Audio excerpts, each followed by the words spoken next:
हरे कृष्णा। तो सभी भक्तों का स्वागत है आज की भगवत गीता क्लास में।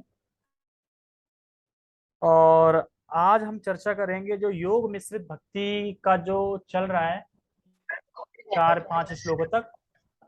तो 11, 12, 13 में योग मिश्रित भक्ति बताई जाएगी और 14 में बताई जाएगी शुद्ध भक्ति। 14वें श्लोक में शुद्ध भक्ति बताई जाएगी। पहले हम मंगलाचरण करते हैं, फिर आगे समझाने का समझने का प्रयास प्रयास करते हैं। ओम अज्ञानतिमिरान्धस्य ज्ञानञ्जनाशलाकया चक्षुरुन्मीलितं येन तस्मै श्रीगुरुवे नमः। श्रीचैतन्यमनोभीष्टं स्थापितं येन भूतले स्वयं रूप कदा मह्यं ददाति स्वपदान्तिकम्। वन्देऽहं श्रीगुरो श्रीयुतापदकमलं श्रीगुरून् वैष्णवांश्च श्रीरूपं साग्रजातं सहगण रघुनाथान्वितं तं सजीवं साधुवेतं सावधूतं परिजन सहितं कृष्ण चैतन्य देवं श्रीराधा कृष्ण पादान् सहगण ललिता श्री विशाखान्त विशांच। हे कृष्ण करुणा सिंधु दीनबंधो जगतपते गोपेश गोपिका कांता राधा कांता नमस्तुते। तप्त कांचना गौरांगी राधे वृंदावनेश्वरी वृषभानुसुते देवी प्रणमामि हरिप्रिये। वाञ्छाकल्पतरुभ्यश्च कृपा सिन्धुभ्य एव च पतितानां पावनेभ्यो वैष्णवेभ्यो नमो नमः। जय श्री कृष्णा चैतन्य प्रभु नित्यानंद श्री अद्वैत गदाधर श्रीवासादि गौर भक्त वृंद। हरे कृष्णा कृष्णा कृष्णा हरे हरे, हरे राम राम राम हरे हरे। रामाय रामभद्राय रामचंद्राय वेदसे रघुनाथाय नाथाय सीतया पते नमः। नमो विष्णुपादाय कृष्णपृष्ठाय भूतले श्रीमते भक्तिवेदांत स्वामिनि इति नामने। नमस्ते सारस्वते देवे गौरवाणी प्रचारिणे निर्विशेष शून्यवादी पाश्चात्य देशतारिणे। हरे कृष्णा।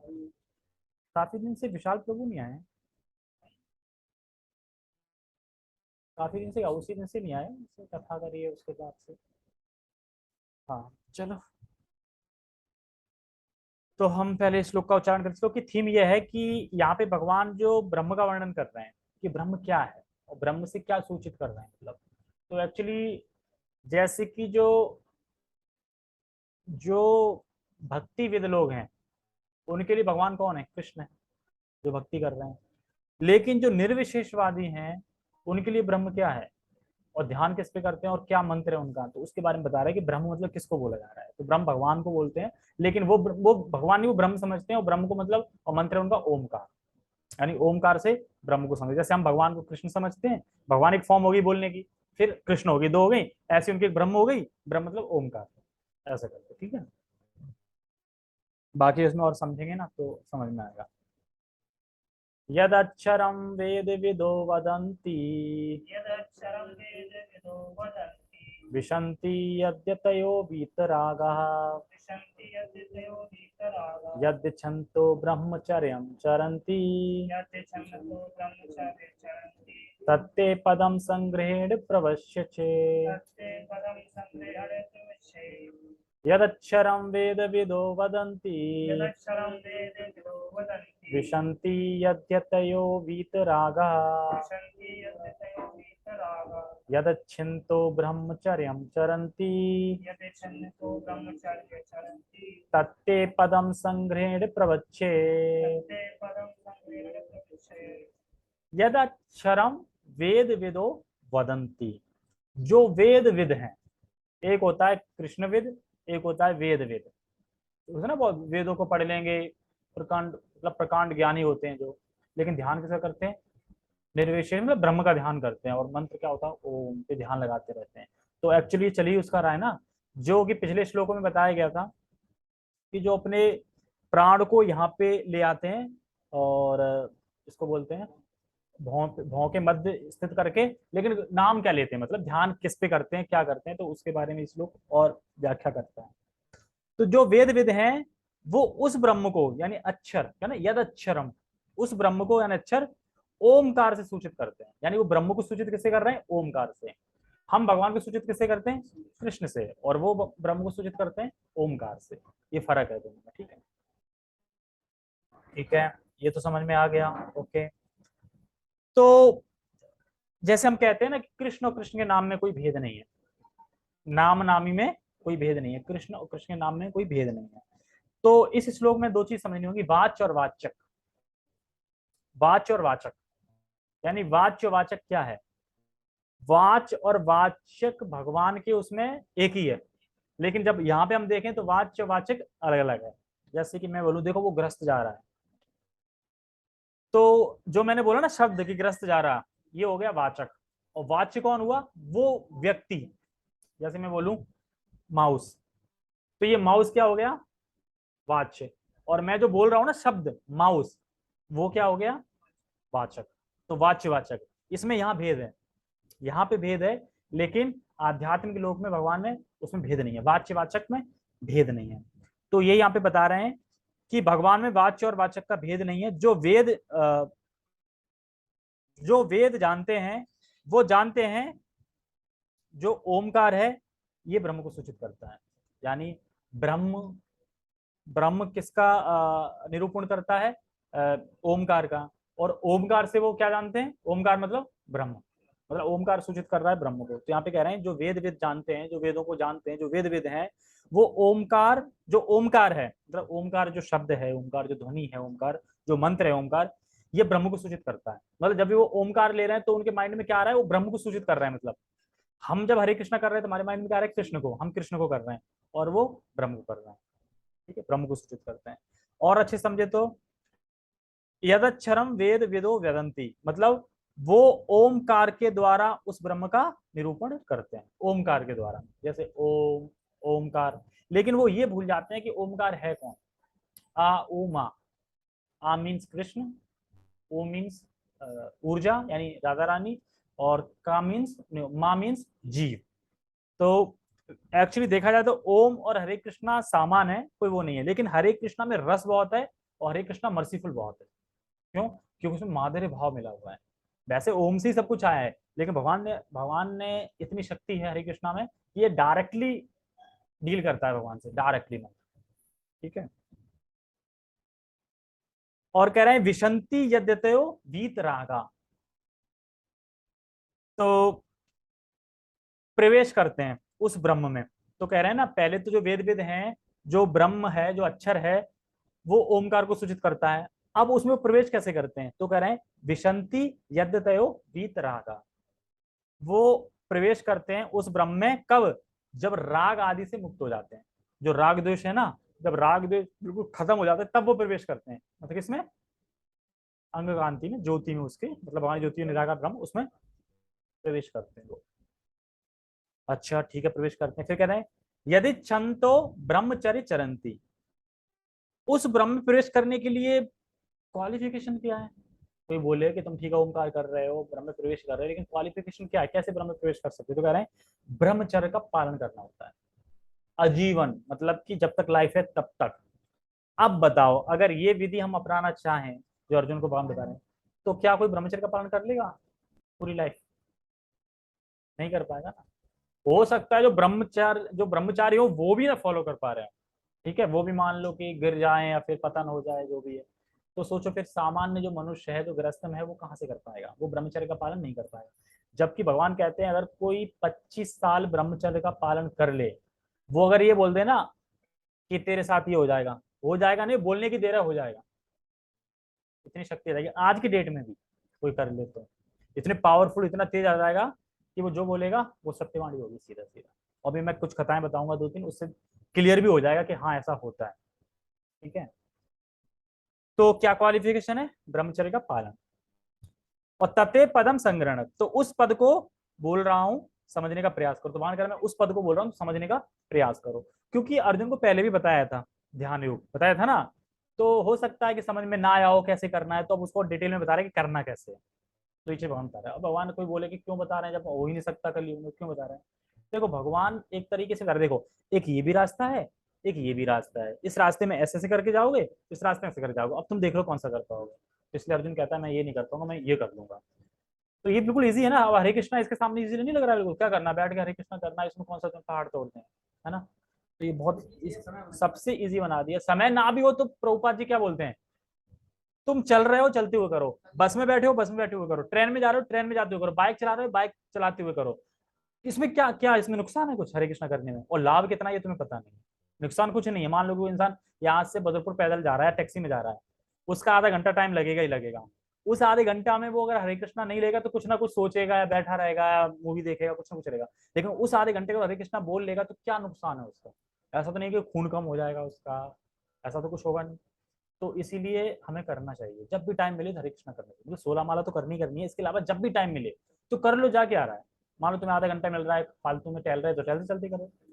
क्योंकि प्रभुपाद जी साफ अपने लेक्चर में बताते हैं कि जो जहां है वहीं रहो, किसी को छोड़ने की जरूरत नहीं है, मतलब कि ब्रह्मचारी मतलब ब्रह्मचारी बनो, जो जहां है वहां रहो, बस भगवान का नाम लो। क्यों ऐसा बोल रहे हैं प्रभुपाद जी, क्योंकि जानते हैं जब भगवान का नाम लेंगे तो शुद्ध होंगे, तो अपने आप ही फिर शुद्ध चेतना हो जाएगी उनकी धीरे धीरे। तो ये यहाँ पे बता रहे हैं कि, और यहाँ पे बता रहे हैं कि जो वेद विद हैं वो जानते हैं कि ब्रह्म को ओम से जाना जाता है। और क्लियर करने की, जो वेद विद हैं वो जानते हैं कि जो ब्रह्म है उसको ओमकार से जाना जाता है। मतलब ओमकार मतलब ब्रह्म, ब्रह्म मतलब ओमकार, मतलब दोनों वाच्य वाचक, मतलब दोनों में भेद नहीं है। जैसे भगवान के नाम नामी में भेद नहीं है, ऐसे करके उनके ओमकार ब्रह्म में भेद नहीं है। ठीक है। और उनके ध्यान का विषय क्या होता है, ब्रह्म। अब इसमें ये देखना पड़ेगा, जो सच्चे ध्यान योगी होते हैं वो तो परमात्मा को ध्यान में करते हैं, जो निर्विशेषवादी होते हैं वो ब्रह्म ज्योति भगवान की उसका ध्यान करते, वो भी दिव्य है, उसी सारा जगत चल रहा है प्रकाश से, लेकिन वो भगवान के पास नहीं जाते हैं, मतलब नीचे रह जाते हैं, नीचे कैद रह जाते हैं। जैसे कि कृष्ण भगवान है, ये समझ में आता है। अब कोई बोले ब्रह्म क्या है, तो ब्रह्म में हमें भूल जाएंगे ब्रह्म क्या है ना। ब्रह्म कभी आत्मा को बोल देते हैं, कभी ब्रह्मा को बोल देते हैं, कभी शुभ घड़ी को बोल देते हैं। ब्रह्म क्या है, ब्रह्म कृष्ण समझ में आ रहा है, हाँ कृष्ण समझ में आ रहा है। तो ये चीज समझिए। तो भगवान यहाँ पे दिखा रहे हैं कि साधन की ये साधना है, और साधना की ये फायदे हैं, और ये फायदे हैं, और अनन्य भक्ति के ये फायदे हैं। अब तुम्हें कैसे क्या करना है, ये दो रास्ते में बता रहा हूँ। पर श्रेष्ठ रास्ता तो चैतन्य महाप्रभु ने सुझाया है कि हरे कृष्णा कृष्णा कृष्णा हरे हरे, हरे राम राम राम हरे। यही परफेक्ट रास्ता है कलयुग में, और कोई नहीं है। वरना तुम यूज करके देख लो, 2 घंटे बैठ के दिखा दो बिना हिले डुले। आज चलो कोई बात नहीं, कोई बैठना भी सीख गया, हाँ तो फिर तुम ध्यान लगा लो, यहाँ पे लगा लो ध्यान, यहाँ पे लगा ही नहीं पाएगा, मन इधर उधर भागेगा। लेकिन हरे कृष्णा करते रहेंगे तो उससे क्या, मन संयमित होगा, धीरे धीरे स्वच्छ होगा मन, धीरे धीरे लगने लगेगा। फिर तो तुम जहां भी हो कृष्ण का चिंतन हमेशा चलता रहेगा। ये टेक्स्ट पढ़ते हैं। जो वेदों के ज्ञाता हैं, जो ओमकार का उच्चारण करते हैं, और जो संन्यास आश्रम के बड़े बड़े मुनि हैं, वे ब्रह्म में प्रवेश करते हैं। ब्रह्म में प्रवेश यानी दिव्यता को प्राप्त करते हैं, मतलब जो उनकी कांति होती है उसको प्राप्त करते, दिव्यता को प्राप्त करते हैं। ऐसी सिद्धि की इच्छा करने वाले ब्रह्मचर्य व्रत का अभ्यास करते हैं। अब मैं तुम्हें यह विधि बताऊंगा जिससे कोई भी व्यक्ति मुक्ति लाभ कर सकता है। तो भगवान अगले 2 श्लोकों में विधि बताएंगे कि कोई भी व्यक्ति मुक्ति लाभ प्राप्त कर सकता है। आगे के श्लोकों में आगे विधि बताएंगे, उसमें अनन्य भक्ति बताएंगे। तो इसीलिए इस चैप्टर का नाम है योग मिश्रित भक्ति, क्योंकि वो योग में मिश्रित हो गई ना ध्यान, अष्टांग योग वाला, इसलिए बता रहे हैं। और ओमकार का उच्चारण करना, जैसे करते ना ओमकार को उच्चारण करना, तो वही बता रहे हैं, इसमें बताया मैंने। आ मतलब कृष्ण, ओ मतलब राधा, और माँ मतलब जी। तो आ ऊ मा ओम, तो राधा कृष्ण यानी हरे कृष्णा होगी ना, तो बराबर है। लेकिन हरे कृष्णा में माधुर्य भाव बहुत है, रस बहुत है, आनंद बहुत है, और उसमें मर्सीफुल भी बहुत है। प्रभुपाद जी कहते हैं अपने लेक्चर में कि अगर किसी को स्वर्ग लोग भी चाहिए ना, तो भी तुम हरे कृष्णा करो। किसी को स्वर्ग चाहिए, हरे कृष्णा करो। कुछ भी चाहिए, हरे कृष्णा करो तुम। हरे कृष्णा सब कुछ दे सकता है। एक तरह से नाम चिंतामणि बोलते हैं ना, कि जो मांगोगे हरे कृष्णा देगा, ये करना पड़ेगा। ऐसे नहीं कि अब मैंने एक बार भी लिया वो हुआ नहीं, सही से लेना पड़ेगा, मतलब पूरी श्रद्धा से लेना पड़ेगा। ये श्रद्धा होनी चाहिए कि हाँ होगा, ये श्रद्धा होनी चाहिए। तो आगे विधि बताएंगे। जैसे कि पहले भगवान ने बताया पिछले श्लोक में कि माथे के बीच में जो चक्र है उसको आज्ञा चक्र कहते हैं, आज्ञा चक्र। तो योगी के लिए बहुत क्वालिफिकेशन आ गई है अगर कोई योगी ये वाली विधि अपनाए तो देखो उसे क्या क्या करना पड़ेगा। 3 स्टेप बताएं। पहला स्टेप क्या है? पहले ध्यान करना होगा। किस पे? भगवान के नाम पे, रूप पे, गुण पे, लीला पे, इन पे ध्यान करना पड़ेगा। उसके बाद दूसरे स्टेज पे आएगा, मृत्यु के समय आज्ञा चक्र को यहाँ पे स्थापित करना पड़ेगा मृत्यु के समय। ठीक है, ध्यान केंद्रित करना पड़ेगा। और तीसरा क्या है? वेद जानने चाहिए। वेद वेद होता है ना, जो वेद विद होते हैं लोग, वेद जानने चाहिए और ब्रह्मचर्य का पालन करना पड़ेगा पूरी लाइफ। तब जाके तुम मुक्ति मिल पाएगी, तब जाके भगवान को समझ पाओगे। तो इतना कौन कर पाएगा? इतनी ब्रह्मचर्य का व्रत का पालन ही नहीं करता है ना। किसने करा है? 25 जीरो से लेके 25 साल ब्रह्मचर्य है, 25 से 50 गृहस्थ है, और 50 से 75 वो वानप्रस्थ है, और 75 से 80 वो सॉरी 75 से 100 संन्यास है। लेकिन 25 साल में तो शादियां कर रहे हैं। हाँ 30 में तो ब्रह्मचर्य का और भेज दिया कहाँ पे? ये भौतिक शिक्षा के लिए। पहले के लोग क्या होते थे? पहले के लोग जब 5 साल के हो जाते थे तो उनको गुरुकुल में भेजा जाता था। तो गुरुकुल में पूरे ब्रह्मचर्य के पालन होता है पूरा पूरा। और कब आते हैं गुरुकुल से? वही 22-25 साल तक आते हैं। तो उसके बाद ब्रह्मचर्य पर उसका हो गया आधा। फिर उसके बाद वो ग्रस्त में जाता है, मतलब उसके डिसाइड है, ग्रस्त जा सकता है तो 50 साल भी ग्रस्त में रहेगा, फिर वानप्रस्थ में। तो आसानी से वो चारों वर्ण में होकर भगवान को प्राप्त कर लेता है। लेकिन अब 25 साल का ग्रस्त बन जाओ सीधे, ब्रह्मचर्य कहाँ चला गया? बीच में गायब हो गया, ब्रह्मचर्य है ही नहीं बीच में। अब कोई बोले कि मम्मी मैं तो ब्रह्मचर्य तो बीच में रह गया, अब मैं 25 से 50 ब्रह्मचर्य पालन करूंगा, 50 के बाद शादी कर देना तुम। और 50 जब आएगा तो वानप्रस्थ आ गया अब तो अभी आगे आएगा, अभी आगे बताऊंगा। ठीक है, ठीक है। तो ये तो बहुत डिफिकल्ट है। और अब बताएंगे कि वो विधि कि कोई भी मुक्ति लाभ कर सकता है, तो वो विधि भगवान बताएंगे। तो अब हम और एक चीज और बता रहे हैं। हाँ, वो विधि बतलाऊंगा जिससे कोई भी व्यक्ति मुक्ति लाभ कर सकता है। तो किस प्रकार से लाभ कर सकता है? तो बता रहे हैं कि 12-13 में आएगा और 14 में आएगा शुद्ध भक्ति का। मतलब 12-13 में भी योग मिश्रित भक्ति के बारे में बताएंगे भगवान, और आगे बताएंगे। और 14 में सीधा अनन्य भक्ति बताएंगे, शुद्ध भक्ति एकदम। ठीक है, पर पद पढ़ते हैं। समझ में आ रहा है जूम वालों को? हाँ हाँ हाँ करना होता है, अगर ना कर दिया तो और क्लास लेट हो जाएगी। हाँ करना होता है। कुछ भी बोलो हाँ। वैसे बोलो। तात्पर्य देखो, श्री कृष्ण अर्जुन के लिए सठ चक्र योग की विधि का अनुमोदन कर चुके हैं, जैसे बताया ना पहले कर चुके हैं, जिसमें प्राण को भौं के मध्य स्थिर करना होता है। पहले भी आया था ना ध्यान योग में। यह मानकर कि हो सकता है अर्जुन को सठ चक्र योग अभ्यास ना आता हो, तो कृष्ण अगले श्लोक में इसकी विधि बताते हैं। तो अगले श्लोक में और इसकी विधि अब बताएंगे।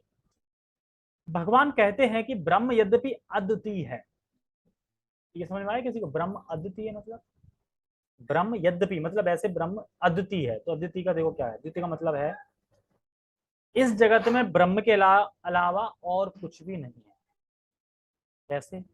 सब कुछ ब्रह्म की परिणति है, मतलब जो ब्रह्म है ना उसी की परिणति दिख रही है। मतलब जो भगवान का प्रकाश है, जो भगवान की अंग ज्योति है ना, दिव्य अंग ज्योति, उसी को, उसी में परिणति, ये पूरा भौतिक जगत है, पूरे वैकुंठ जगत है, सब कुछ उसी की परिणति, उस अंग कांति की। मतलब भगवान की अंग कांति जो निकल रही है उसी में सारी परिणति है। जैसे कि जैसे मान लो एग्जांपल, अब कभी दिया तो है नहीं, जैसे कोहरा है, कोहरा है, लेकिन कोहरा में हमें दिख नहीं रहा, लेकिन कोहरे के अंदर पूरा घर भी है, सिटी भी है, सब कुछ है, लेकिन दिख कुछ नहीं रहा। तो उसी तरीके से भगवान की जो अंग ज्योति है उसी में सब कुछ है, मतलब वही परिणति, उसी की परिणति सब कुछ है ये, लेकिन हमें नजर नहीं आ रहा। क्यों? क्योंकि हमारी जो चेतना है और या हमारी जो दृष्टि है वो विषयकार चित्त है। विषयकार चित्त मतलब विषयों को ग्रहण करने में लगी रहती है, विषय को ग्रहण करने में लगी, इसलिए हम समझ नहीं पाते। और बता रहे हैं ये जो ब्रह्म है वो कृष्ण की प्रभा है। जो भगवान की ज्योतिर्गति है वो कृष्ण की प्रभा है। उनके दिव्य शरीर से निकलने वाली जो दिव्य ज्योति है, इसी में सारे वैकुंठ जगत हैं और इसी में भौतिक जगत है। एक जगह, एक साइड में भौतिक जगत है, लेकिन हमें दिखता नहीं है। क्यों? क्योंकि हमारा चित्त विषयकार है। और जो सूर्य की रोशनी है वो भी उसी से है, ब्रह्म से। मतलब कि मैं कैसे बताऊं, जैसे कि भगवान है, अब भगवान का तेज एकदम ऐसे निकला, तेज, तो उस तेज की परिणति सब कुछ है, पूरा भौतिक वैकुंठ जगत अपना ये सब कुछ उसी में है। और भगवान उससे मतलब ऐसे अलग है। जब हम इसके पार जा पाएंगे तब भगवान के दर्शन कर पाएंगे। तो उसी की परिणति है, पूरे अंग ज्योति में ही सब कुछ है। और हमें लग रहा है देखने में, देखने में तो नहीं लग रहा क्योंकि हमारी दृष्टि नहीं है। किंतु उसके अनेक स्वरूप होते हैं। विशेषतया निर्विशेषवादियों के लिए अक्षर या ओमकार ब्रह्म है। जैसे मैंने बताया था ना, जो वेद वेद लोग हैं उनके लिए ओमकार क्या है? ब्रह्म है। मतलब ओमकार का जो निरूपण है वो ब्रह्म है। तो यहाँ पे बता रहे हैं ब्रह्म है। जैसे वाच्य और वाचक की तरह, जिसे हमारे लिए नाम और भगवान के नाम में कोई भेद नहीं है, ऐसे ही वो ब्रह्म को ओमकार से बुलाते हैं। मतलब ब्रह्म को कैसे बुलाते हैं? वो ओमकार से। हम भगवान को कैसे बुलाते हैं? कृष्ण से। हम भगवान को कृष्ण से बुलाते हैं। और ये कैसे बुलाते हैं? ब्रह्म को ओमकार से। अब ब्रह्म को बुलाना है तो ओमकार बोलेंगे, ओमकार ओमकार मतलब बोलेंगे, मतलब इस तरीके जैसे हम बोलते हैं कृष्णा कृष्णा भगवान को, ऐसे बोलते हैं ओमकार ओमकार, ऐसे बुलाते हैं। तो दोनों एक ही चीज है, मतलब वो थोड़ा अलग रूट पे, हम थोड़ा अलग रूट में। यहाँ कृष्ण यहाँ पर निर्विशेष ब्रह्म के विषय में बता रहे हैं, जिसमें सन्यासी प्रवेश करते हैं। बोला मैंने निर्विशेष ब्रह्म मतलब अंग ज्योति अंग कांति। सन्यासी प्रवेश करते हैं मतलब देवता में प्रवेश करते हैं, जो मैंने पहले बताया। ठीक है, ये पॉइंट देखो। ज्ञान की वैदिक पद्धति में छात्रों को प्रारंभ से गुरु के पास रहने से ब्रह्मचर्य व्रत का पालन करते हुए ओमकार का उच्चारण तथा परम निर्विशेष ब्रह्म की शिक्षा दी जाती है। देखो यहाँ पर रूपा जी वेद वेद की बात कर रहे हैं। जैसे एक होगी भौतिक शिक्षा, एक होगी आध्यात्मिक शिक्षा। भौतिक शिक्षा में क्या इंद्रिय संयम करने की जरूरत है? अरे कोई सिगरेट भी पी रहा हो तभी पढ़ सकता है, स्मोकिंग कर रहा हो, सिगरेट पी रहा हो, दारू पी रहा हो, मांस वास भी खा रहा है, फिर भी टॉप आ जाता है नंबर पे, कोई जरूरत नहीं। लेकिन आध्यात्मिक शिक्षा पे इसका बहुत जरूरी है। इंद्रिय संयम नहीं होगी तो तुम आध्यात्मिक शिक्षा मतलब आध्यात्मिक ज्ञान वैदिक ज्ञान ले ही नहीं पाओगे। पर इसमें इंद्र संयमित ना हो तो कुछ भी समझ नहीं आएगा, समझ ही नहीं आएगा कुछ। मतलब तुम कोई बोल रहा होगा तो समझ में नहीं आएगा, क्यों? इंद्र संयम नहीं है। अगर इंद्र संयम करोगे तुम खाना पीना सोना उठना सब संतुलित करोगे, सतुगुणी चीजें खाओगे। जब इंद्र संयम होगी, ठीक है, बोलोगे भगवान के बारे में, तब समझ में आएगा। तो कह रहे हैं कि ज्ञान धारण करने के लिए 3 गुण होते हैं। अगर हमें ज्ञान को धारण करना है तो मैं 3 गुण हमारे अंदर होने चाहिए, ज्ञान को धारण कर पाए। क्या है 3 गुण? एक तो श्रद्धावान, श्रद्धा होनी चाहिए। दूसरा तत्परता होनी चाहिए समझने के लिए, ऐसा नहीं अब अच्छा क्लास है, ओहो हर बार क्लास आ जाती है। तत्परता होनी चाहिए, कब होगी क्लास, कब तत्परता। और इंद्रिय संयम, ये 3 चीज होंगी तो हम ज्ञान को धारण कर पाएंगे। अगर हम भगवान को बहुत जल्दी प्रसन्न करना चाहते हैं उसके लिए भी 3 गुण होना चाहिए। 3 चीजें हैं, तो वो क्या है? एक तो इंद्रिय संयम है, दूसरी है दया, और जैसे भी भगवान रखे उसमें खुश रहना। अगर ये 3 गुण हमारे अंदर होंगे तो हम भगवान को बहुत जल्दी पसंद कर पाएंगे। देखो इंद्र संयम होगा तो इसमें सारा कुछ आ गया, इंद्र संयम है तो तुम सारा कुछ कर लोगे। और दया अगर होगी तो हिंसा या तुम्हारे अंदर राक्षसपन ये सब खत्म हो जाएगा, क्योंकि दया है ना, दया आ रही है। और अगर जैसे रखे वैसे खुश रहेंगे तो अहंकार खत्म होगा अपना। कोई मतलब भगवान पे कभी उंगली नहीं उठाएंगे, भगवान ने मेरे साथ ये क्यों कर दिया, मुझे कितना दुख क्यों दे दिया है। जो भगवान की भक्ति नहीं कर रहे हैं वो तो बड़ा सुखी हैं, 4 4 अल्टो आ गई उनके घर, हमारे घर एक बाइक नहीं आ पा रही है ना। तो ऐसा कब सोचेंगे? जब हम अपने आप को जहां भगवान जहां हमें रख रहे हैं वहां पे खुश रहना है। अब इसका मतलब ये नहीं कि हमें किसी की जरूरत है तो हम वो छोड़ दें, मतलब कि ट्राई ना करें उस चीज को, ट्राई करना है लेकिन उसमें आसक्त नहीं होना। नहीं मिली तो अब आसक्त हो जाए कि क्यों नहीं मिली, भगवान ने मुझे क्यों नहीं दिया, ऐसा नहीं करना है। जैसे भगवान रखें खुश रहना है कि भगवान तुम जहां भी रख रहे हो, देखो तुम्हारी दी हुई लाइफ है, तुम्हारी ही दुनिया है, सब कुछ तो तुम्हारी है, मैं भी तुम्हारा हूँ। जैसे करना, जैसे रखोगे, हम रह रहे हैं, हमारा कुछ है क्या? हमारा कुछ है। तो इस तरीके से। और ब्रह्मचर्य की शिक्षा क्यों दी जाती है? अगर कोई बोले ब्रह्मचर्य की शिक्षा क्यों दी जानी चाहिए? इंद्रिय संयम किए बिना व्यक्ति वैदिक ज्ञान धारण नहीं कर सकता, इसलिए ब्रह्मचर्य की शिक्षा दी जाती है। तो ब्रह्मचर्य की शिक्षा होगी तो इंद्रिय संयम होगी, इंद्रिय संयम होगी तब वो वैदिक ज्ञान को समझ पाएगा। क्या हम अभी गीता पढ़ रहे हैं तो प्रभुपाद जी का संग कर रहे हैं? और अगर न्यूज पेपर पढ़ रहे हैं तो न्यूज वाले का संग कर रहे हैं, और जो उसमें लिखा है और जिसके बारे में उसका संग कर रहे हैं। इसलिए बताया न्यूज़पेपर और न्यूज तो बिल्कुल नहीं देखनी चाहिए, क्योंकि हम जहां देख रहे हैं उसका संग कर रहे हैं। क्योंकि यहाँ पे प्रोपा जी का संग कर रहे हैं तो फिर वो पढ़ रहे हैं तो वो इसका संग कर रहे हैं। ठीक है, तो इसलिए चीजें बिल्कुल मना रखती हैं कि प्रजल बढ़ता है और हमारा चित्त गंदा होता है इससे।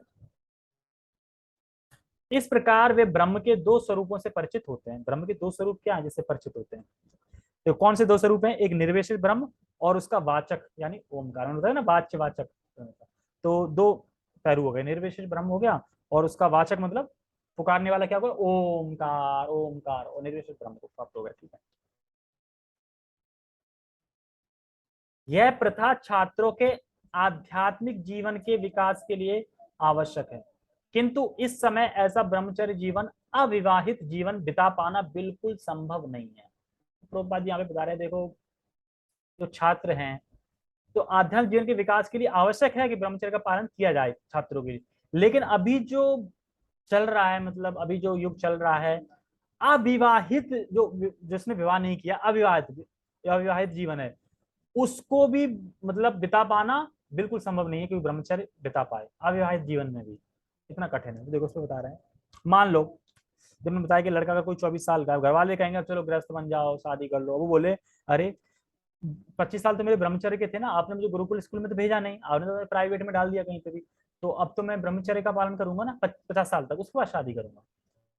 तो उसमें लड़के की गलती नहीं है, क्योंकि माँ बाप को ही नहीं पता कि ब्रह्मचर्य का पालन करना चाहिए और फिर गुरुकुल भेजना चाहिए बच्चों को स्टार्टिंग से, ठीक है। तो ये घर वालों को ही नहीं पता, तो फिर वो कहाँ से फिर बच्चे को करेंगे। जैसे आज के जीवन में ब्रह्मचर्य के बारे में लड़कों को पता ही नहीं है। आज की अगर देखा जाए तो जो लड़के हैं, जो यूथ लड़के हैं, उनको पता ही नहीं कि ब्रह्मचर्य होता क्या है, मतलब क्या करना होता है उसमें। देखा है ना, मतलब टीवी में देखा है, जो गुरुकुल चले जाते हैं तो वहाँ पे गुरु के आश्रम में रहते हैं, सब खाते हैं पीते हैं, जो गुरु बताते हैं वो फॉलो करते हैं, पढ़ते हैं, वहाँ पे वैदिक शास्त्र की साधना करते हैं, वहाँ पे सब चीज होती है ना। वहाँ पे कोई इंद्री, कोई ऐसा नहीं कि इंद्री तृप्ति कोई नहीं होती वहाँ पे बिल्कुल भी। और ब्रह्मचर्य होते हैं, जब 25 साल तक हो जाते हैं उसके बाद आते हैं वहां से, फिर वो गृहस्थ जीवन में बिताते हैं। तो ब्रह्मचर्य पे इतना फोकस क्यों दिया जा रहा है, मतलब ऐसा क्या है ब्रह्मचर्य पे। तो बताते हैं ब्रह्मचर्य जब का ब्रह्मचर्य व्रत का कोई पालन करता है तो उसमें बहुत सारी शक्तियां आ जाती हैं। मतलब शक्ति मतलब कि उसका तेजवान हो जाता है, और उसके मतलब वाचों में, मतलब जो वाणी में इतना शक्ति होती है कि वो जो बोलता है वो भगवान तक को, मतलब भगवान के जो और भी हैं, मतलब जो अ, जो सेवा में लगे हुए हैं देवी देवता सब हैं, उन सबको मानना पड़ता है। और हालांकि भगवान की अप्रूवल ही होती है कि जो ये मेरा भक्त बोलेगा, जो ब्रह्म बोलेगा वो सत्य होगा। तो इसमें एक कथा आती है एक पति पत्नी की। तो एक पति पत्नी थे, तो पत्नी थी वो बहुत पतिव्रता थी, बहुत ज्यादा। लेकिन पति थोड़ा मतलब उल्लू टाइप का था, बेकार था। तो वो एक वैश्या का संग मतलब करना चाहता था, एक वैश्या थी उसका संग करना चाहता था। तो उसकी पत्नी इतनी पतिव्रता थी कि वो अपने पति की ख्वाहिश पूरी करने के लिए, जबकि उसका पति मतलब एक टांग से अपाहिज था, चल भी नहीं सकता था, फिर भी उसको उठा के ले जा रही थी, रख के ले जा रही थी कि उसकी इच्छा पूरी करने के लिए वैश्या के पास। तो वो जा रही थी, तो रास्ते में एक मांडव ऋषि थे, जिनको मतलब एक राजा ने दंड दे दिया था। तो वो सूली पे चढ़े, मतलब अपने तपस्या में लीन थे वो। तो उनसे थोड़ा उनका वो टकरा गया, मतलब पैर टकरा गया, तो वो हिल गए, मतलब उनकी तपस्या भंग हो गई। तो उन्होंने श्राप दे दिया कि तुम, मतलब दिख नहीं रहा है कि तुम, मैं कितने कष्ट में हूँ, तुमने मुझे हिला के, और कष्ट की सूली पे बैठे थे ना वो, तुमने मुझे इतना कष्ट दे दिया, मैं तुम्हें श्राप देता हूँ, जाओ सूर्य उगते ही तुम्हारा पति मर जाएगा। अब क्योंकि उसकी पत्नी पतिव्रता थी, तो पतिव्रता में देखो कितनी शक्ति है। वो कहती है अगर मैंने अपने पति के अलावा किसी के बारे में नहीं सोचा है, अगर मैंने मतलब पूर्णता से इनकी सेवा करी है, तो कल सूर्य उगेगा ही नहीं। अब लो, अब तो हाहाकार मच गया देवताओं में, सूर्य हो ही नहीं रहा है, और रात ही हो गई, सुबह हो ही नहीं रही है। तो इसके पीछे एक अलग कथा और आती है, जब वो रामलीला में जो वो आए थे ना, क्या नाम है उनका, तो जो दोनों भाई भाई थे, जो भाई भाई थे दोनों, बलि, बाली और वो सुग्रीव, उनकी जो प्रकट कैसे होते वो तभी उसी कथा में आता है। तो उसके बाद शिव, ब्रह्मा, सब आए, अरे भाई सूर्य तो उगने दो, नहीं तो सब नष्ट हो जाएगा, सूर्य नहीं उगेगा तो ये वो। तो कहते नहीं, इन्होंने मेरे पति को श्राप दिया है और मेरा पति मर जाएगा, मैं तो नहीं लूंगी। तो कहते ठीक है, हम ऐसा करते हैं कि आप पहले अपना श्राप वापस ले लो, मतलब ये पतिव्रता जो आपने बोला है वो वापस ले लो, सूर्य उगने दो, आपका पति मरेगा, हम उसको फिर से जिंदा कर देंगे। तब वो मानी। उसके बाद जब सूर्य उगता है, पति मरते हैं, और फिर से मतलब शिव और ब्रह्मा उनको जीवित कर देते हैं, और उनका जो रोग था ना वो भी ठीक करते हैं, उनकी जो चित्त था ना वैश्या में वो भी ठीक कर देते हैं, सब ठीक कर देते हैं। तो सोचो एक स्त्री में कितनी शक्ति है सिर्फ पतिव्रता में। तो इसी तरीके से सेम अगर कोई लड़का ब्रह्मचर्य का पालन करता है तो सेम शक्ति उसके पास आ जाएगी। ये अभी भी अगर करता है तो अखंड ब्रह्मचर्य का पालन, टूटना नहीं चाहिए। और एक कथा थी नल दमयंती की भी आती है, कि एक नल दमयंती थे, तो जो कलयुग था, तो कलयुग उनके अंदर मतलब घुस गया था, प्रवेश कर गया था। तो उन्हें सट्टे जुए में हरा दिया था, बिल्कुल भी भीख मांग रहे थे, बिल्कुल कुछ नहीं बचा था उनके पास। तो पत्नी को लेकर जंगल तक की तरफ निकल गए। तो सोच रहे मेरे पास तो कुछ नहीं, मैं अपनी पत्नी को क्या खिलाऊंगा, और ये इतनी पतिव्रता पत्नी है कि मैं अगर जहाँ पे हूँ तो मेरे साथ ही रहेगी, भले खाने को नहीं मिले। तो ऐसा करता हूँ, इसे बिना बताए भाग जाता हूँ मैं, तो कम से कम ये मायके तो चली जाएगी अपने। तो वो बिन बताए चली जाती। तो वो जो दमयंती थे वो खड़ी होती थी, मेरा पति तो चला गया, मेरा पति चला गया तो मैं क्या करूँ।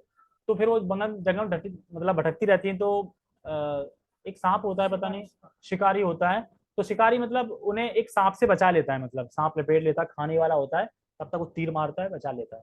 तो फिर वो मतलब जो शिकारी होता है तो वो उस पर क्रूर दृष्टि डालता है कि मैंने तुम्हें बताया तो मैं तुम्हारा भोग करना चाहता हूँ। तो वो वही कहती है, अगर मैंने अपने मतलब नल मतलब पति के सिवा किसी के बारे में नहीं सोचा है, अगर मेरे उसमें शक्ति है तो ये बिजली तड़पे मतलब ये भस्म हो जाए, मर जाए मतलब, और तड़पती वो मर जाता है सीधा। तो ये कैसे हो रहा है वाणी से, जो बोला वो सच हो रहा है, तो ब्रह्मचर्य के व्रत से हो रहा है। तो ऐसे ही पुरुष ब्रह्मचर्य का पालन करते हैं तो वो भी तेजवान हो जाते हैं। तो ये शिक्षा को लोग बिल्कुल भूल चुके हैं।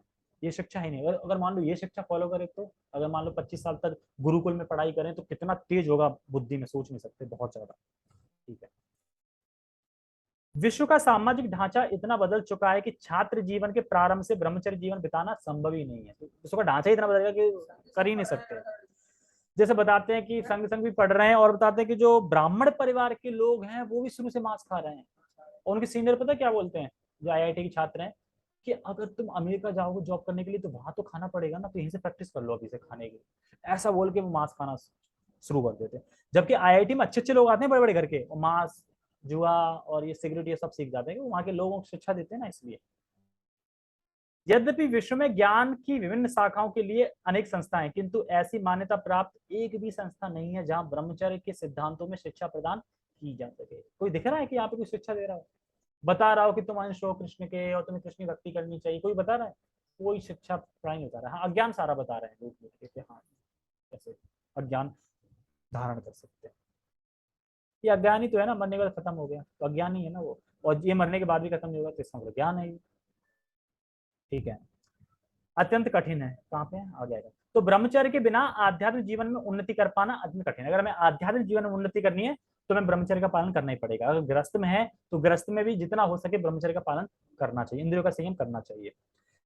जैसे कि सुखदेव गोस्वामी कहते हैं कि जो बार बार ब्रह्मचर्य का खंडन करते हैं वो भगवत धाम नहीं जा सकते। अब एकदम प्रभुपाद जी लेक्चर दे रहे थे, बोल रहे थे कि भगवत धाम जाने के लिए, वो करने के लिए तुम्हें 25 साल ब्रह्मचर्य का पालन करना पड़ेगा। सबके मुंह लटक गए, अरे 25 साल कौन करेगा? कह रहे कोई बात नहीं, आप हरे कृष्णा करो सब ठीक हो जाएगा। तो हम हरे कृष्णा करते रहेंगे तो एवरीथिंग इज ओके। अतः इस कलयुग के लिए शास्त्रों के आदेशानुसार भगवान चैतन्य ने घोषणा की है कि भगवान कृष्ण के पवित्र नाम हरे कृष्णा कृष्णा कृष्णा हरे हरे, हरे राम राम राम हरे हरे के जप के अतिरिक्त परमेश्वर के साक्षात्कार का कोई अन्य उपाय नहीं है। यानी प्रभुपाद जी ने लास्ट की लाइन में क्या स्थापित कर दिया, वो सब हटाओ, ये फॉलो करो बस। एक्चुअली भगवान बता रहे हैं कि, नहीं तो कहेंगे कि भगवान ने वो रास्ता भी था उसके बारे में बताया नहीं।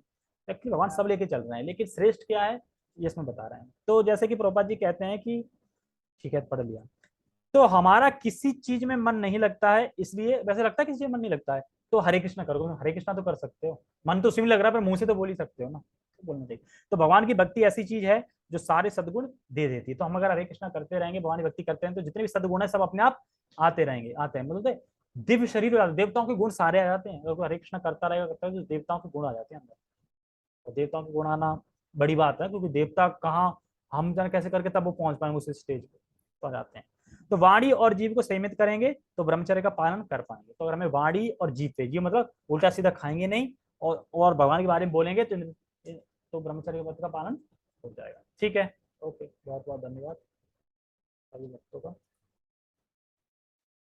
जगत गुरु शील प्रभुपाद की जय, श्रीमद भगवद गीता की जय, निताय निताय गौर प्रेमानंदे, हरि हरि बोल, हरे कृष्णा।